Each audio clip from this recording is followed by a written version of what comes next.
سلام به شما. خیلی ممنونیم که این منابع جالب رو در اختیار ما گذاشتید. امروز میخوایم یه نگاه دقیق تر بندازیم به این که خب وقتی فعالیت جنسی تو زندگی کم یا متوقف میشه، واقعا چه اتفاقی برای بدن و ذهنمون میفته. میدونیم دیگه همه ما ممکنه دوره‌هایی داشته باشیم که زندگی شلوغ پلوغ میشه و خب این بخش از رابطه تحت تاثیر قرار میگیره. نکته مهمی که تو این منابع بود اینه که هیچ عدد و رقم درستی وجود نداره برای همه. دلایلش هم متفاوته. حالا یا مشغوله است، یا مجرد بودن، یا اصلا یه انتخاب شخصیه. هدف ما اینه که با هم ببینیم این منابع چه نکات کلیدی رو مطرح میکنن. از استرس و حافظه گرفته تا سیستم ایمنی و خب تغییرات فیزیکی. بسیار خوب، پس بیاین شروع کنیم. اولین نکته‌ای که به چشم می‌خوره توی این منابع ارتباط بین کم شدن رابطه جنسی و یه جویایی حس دوری از شریکه.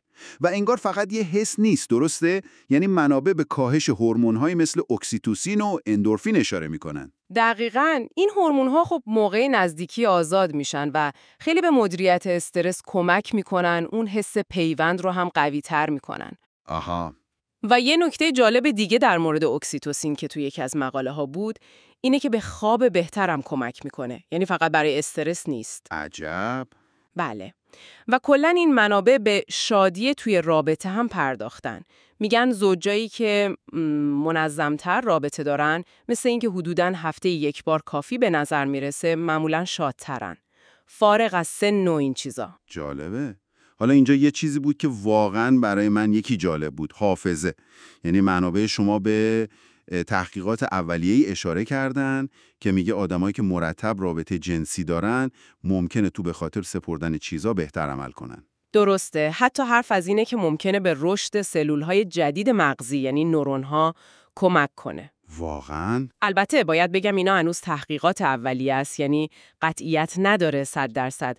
ولی خب اگه بخوایم اینو وصلش کنیم به نکته بعدی تو منابع شما، یعنی سیستم ایمنی. یه مطالعه‌ای بود روی دانشجوها که خب نشون میداد اونایی که یکی دو بار در هفته رابطه داشتن، سطح یه پاداتنی به اسم ایمونوگلوبولین آ یا IgA تو بدنشون بالاتر بوده. آها. همون IgA که توی مثلا مخاط بینی و اینا هست؟ دقیقاً یه جور خط دفاعی اولیه است. و این خب این سوالو پیش میاره که چطور نزدیکی فیزیکی میتونه سیستم دفاعی بدن رو تقویت کنه. خیلی جالبه. خیلی. خب اینا تأثیرات روانی و سیستمی بود. منابع شما به تغییرات فیزیکی ملموس هم اشاره کردن، مخصوصاً با بالا رفتن سن. مثلا برای خانمایی که یائسه شدن یه نکته مهمی مطرح شده بود. بله دقیقاً. توی این منابع اومده که اگه مقاربت منظم نباشه، بافت واژن ممکنه یه مقدار نازکتر بشه، انعطافش کمتر بشه و این خب میتونه باعث ناراحتی یا درد موقع رابطه بشه، حتی شاید خونریزی. که خب این خودش باعث میشه فرد بیشتر اجتناب کنه و مشکل بدتر شه لابد. آره دیگه، یه چرخه معیوب میشه.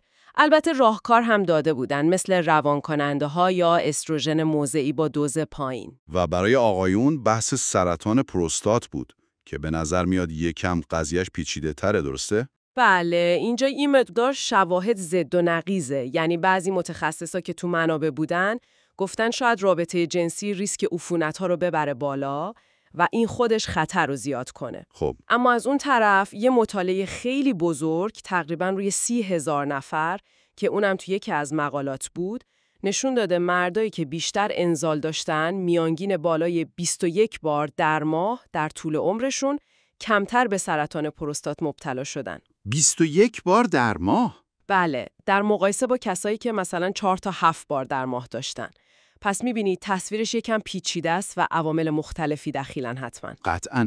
خب با این همه اطلاعاتی که از منابع شما گرفتیم، اگه بخوایم یه جمع‌بندی کنیم چی میشه گفت؟ به نظر میرسه که کم شدن یا قطع شدن رابطه جنسی میتونه روی استرس، شاید روی حافظه، کیفیت رابطه، سیستم ایمنی و حتی سلامت فیزیکی بسته به سن و جنسیت تأثیر داشته باشه.